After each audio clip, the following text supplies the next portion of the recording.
Hi, welcome to this tutorial on using the ComfyUI-Interactive nodes. These nodes allow you to make a workflow interactive so that the user can decide which path to go in a workflow or when to trigger specific actions by clicking on buttons.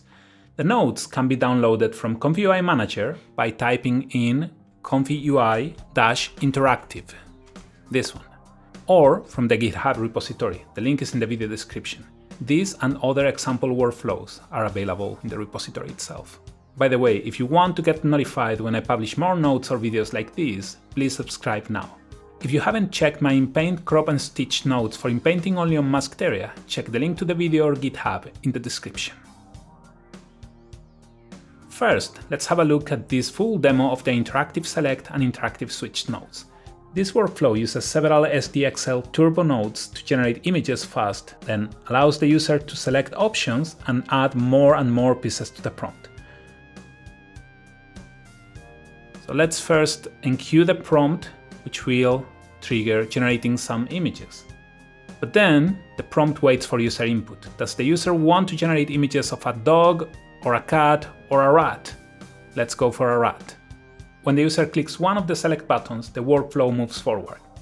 The user can now choose between a picture style, like in the last column, or a wool style, or a 3D render. Let's go for the wool style. I click the select button, and then the workflow moves forward. These parameters are passed to the rest of the workflow, and then additional images are generated. So the first option is same as the last column. Then we have one with a blue skin, and then we have one with green skin. So let's choose the one with blue skin. Click the select button, and then it's passed forward. Now this interactive save node previews the picture, and if I click save image, it will be saved to the output directory. Going back, I can generate a new seed by clicking this button in the interactive seed node, or I can reset all the selections by clicking this button in the interactive reset node. That will basically restart the workflow.